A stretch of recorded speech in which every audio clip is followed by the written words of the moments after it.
this series of videos I am restoring this machine. It is of course an ASR33 teletype.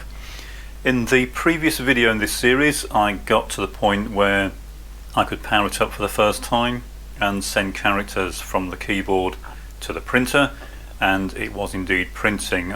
Looking at the video, the print was very faint. I don't think you could see it. So before we go into this video, I've replaced the ribbon now with a new ribbon, so I'll zoom you in and just show you it printing so you can see how the actual text looks when it comes out. And apologies if you couldn't see it in the previous video, but I didn't want to change the ribbon until I got to the point where it was actually working, just in case something went wrong. I didn't want to destroy a new ribbon. Okay, so I'll power this up.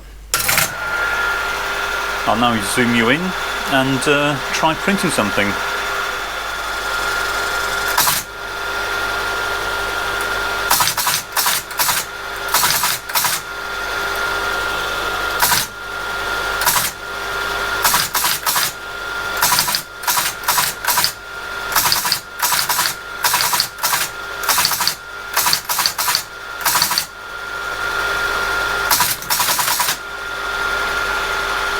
Okay, now I don't know if you can see that or not.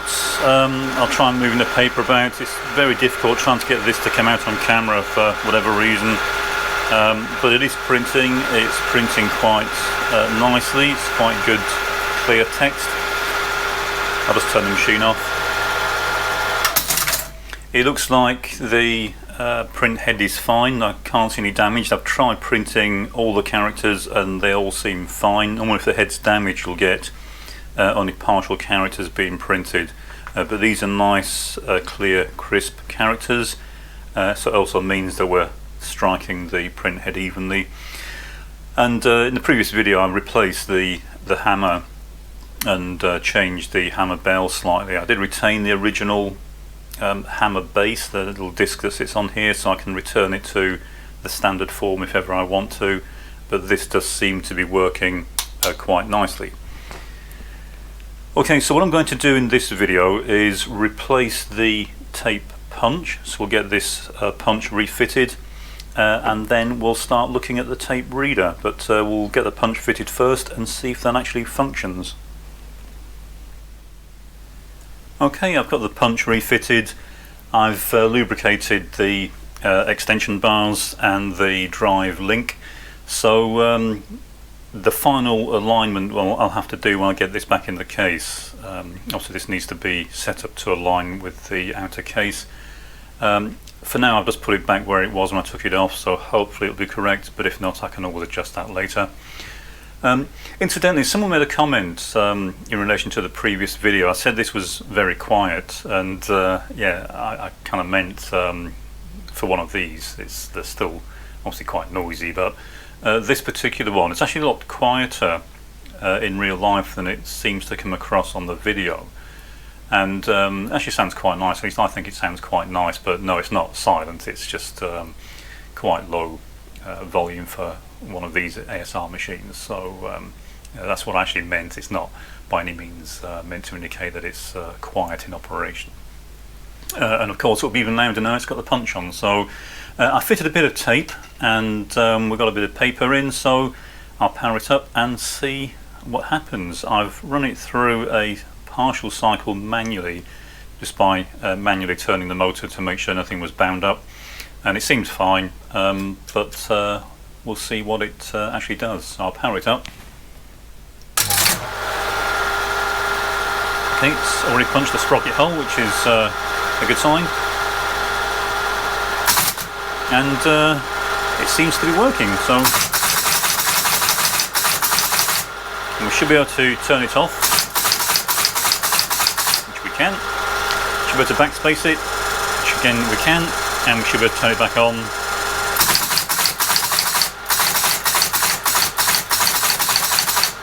So that seems to be working fine. Turn it back off. So I'll turn the machine off. Okay, so it appears we can now punch some tape. What I'll do here is I'll actually punch some tape with known characters, and I'll read it back in one of my other punches to make sure that this is doing what it should do. It looks fine, but you can't always tell if the cards are correct. Might be a stuck bit or something, but it seems fine. What I'll do now is get this tape out of the way, and in fact I'll get the machine out of the way, and we'll get the reader onto the bench and we'll start working on that. Okay, so this is the reader, and as I'm sure you'll probably guess, the first step is to give this a good clean. Doesn't look too bad, can't see any obvious damage, but as I say, step one, we'll get this cleaned up and see if it needs any work.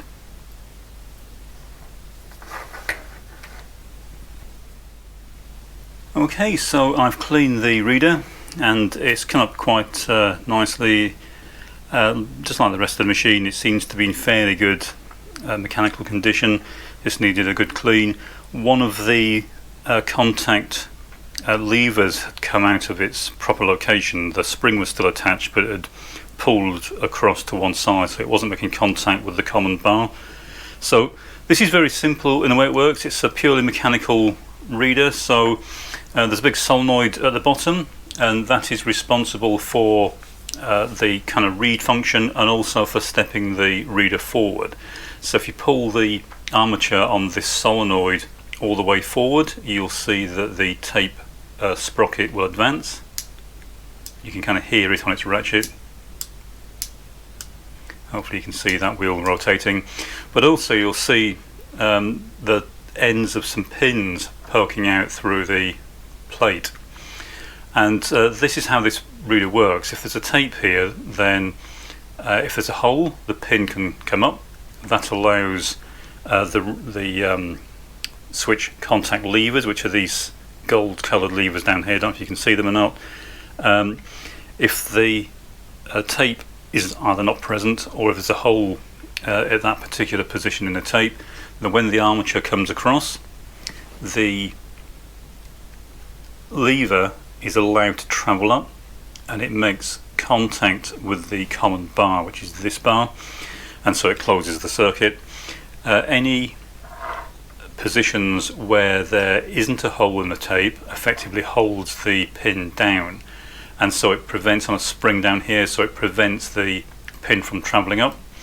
If the pin can't travel up, then its associated contact bar can't move up either, and it doesn't make contact. And that's how it works, as simple as that. Anywhere where the pins are held down, you don't get contact. Any pins that travel up, you do get contact, and then at the end of the cycle it advances the tape. And this is just controlled through a cam and switch on the printer mechanism, so very straightforward in the way it works. Where it starts getting complicated is how and when this is enabled. So there is of course a switch on this for on, off and start. We'll look at that later, but what I'm going to do next is plug this into the machine. I'm not going to install it in the machine just yet in case there's a fault, but we'll plug it in and see if it actually works. Okay, so I've got the reader plugged into the machine, and I want to give it a quick test before I go to the trouble of installing it. Now, it's not going to work quite as expected at the moment because we don't have all the connections on the machine configured in the way that I will be using the machine, and so we need to find some way to trigger this. So the way this would normally work is you can either trigger it using the switch on the reader itself to start it, but that requires some wiring in the machine that enables the reader to become active. It kind of acts a bit like it's taking the place of the keyboard once it starts up. And you may have noticed there's an extra PCB in the electronics pack on this machine. I'll point it out in a few minutes. And that is an addition that I think someone's made to allow remote control of the reader. It sits between the normal control line for the reader and the actual control solenoid. Basically the way this works is there's a solenoid on the mechanism that when it's operated it releases the main clutch, and that allows the machine to complete a cycle, and if we are in reader mode, then it cycles through taking the data from the reader. Similar sort of idea, uses the distributor to turn that data into data it can then print. And once it's completed the cycle, it will either terminate or do the next cycle if the command is still active. That system won't work at the moment because these aren't connected, and so I'll have to fool it into thinking that it's received that command. It's not difficult to do, I just need to operate the little relay arm that controls it. But we'll start off by putting a tape into the reader. So just pop the cover up. It's a short program.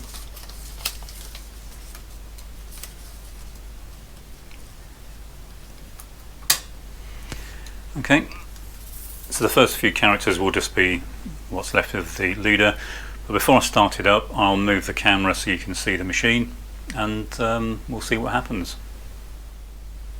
Okay, so I'll power up the machine. I've still got the machine set to local mode. We'll get it powered up. It starts up as normal.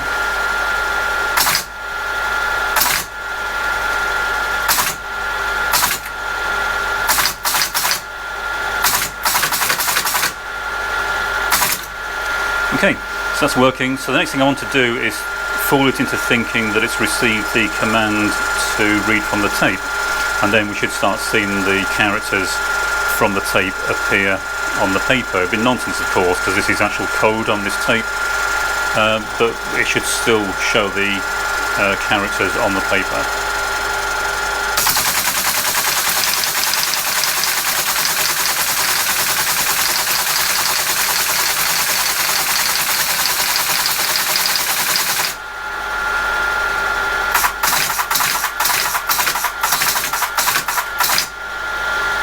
Okay, so as you can see, that's working. It's fed the tape through the reader, and it's correctly read the characters. So they do appear to be correct, and so it does appear the reader is working.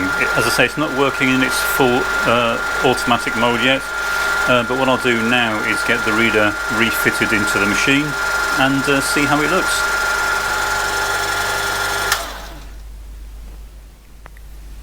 Okay, I've got the reader bolted back into the machine.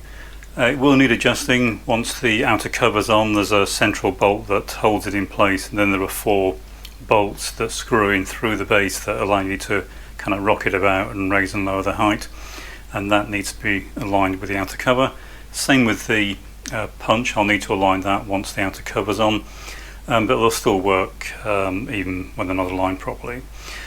I've rerouted all the cables. I've reconnected the reader to the electronics pack and also to the switch that triggers the step of the reader, and it really should now work. It will still need to be forced to actually read because I don't have the external wiring connected up yet, and you may have noticed this extra board down here. That's to allow remote control of the reader, or of the machine as a whole really. And I haven't quite decided exactly how I'm going to wire this up. I do intend to use it in full duplex mode using current loop to RS232, kind of like a dumb terminal. Well, exactly how I'm going to wire it up I haven't quite decided, but for now, for testing, I'll need to force it to read the tape. I'm just trying to figure out if that mechanism is working before I go any further, and then the rest of it will just be kind of figuring out the best way to configure the wiring for how I want to use the machine.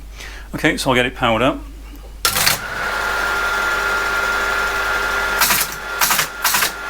And I'll force it to read the tape. Again, it'll just be nonsense because it's a program on here, but it should still show the characters on the paper.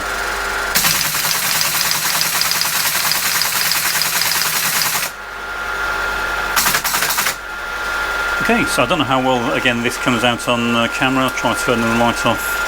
Not sure if that makes it any clearer or not, but it is printing extremely nicely and clearly. Just turn the machine off. Very nice clear text, nice and even, so the top of the character is the same as the bottom. left is the same as the right, so it's printing nice and squarely on the paper, and it's obviously printing the way that it should do. It's reading the tape, it's punching, and the next thing is to figure out how to get it configured for my personal use. Still some work to do on it. I still need to do a little bit of work on the overall cycle. It's got a tendency now and again to stop printing, and that's just, there's kind of a timing lever on the left. Now it's not the timing that's out, there's a kind of a catch and a trip lever, and sometimes the trip lever won't disengage, it just hangs up on the end of the trip arm, and I think it's just there's a bit of a burr on there and it just needs cleaning up. Other than that, it seems to be working fairly reliably, and if I can get it sorted out and properly configured, I think it's going to be a nice machine. It certainly feels nice when in use. The keys all feel nice and light. It also hasn't been used for a very long time, so it should kind of free up and get a lot smoother to use once it's been used for a little while.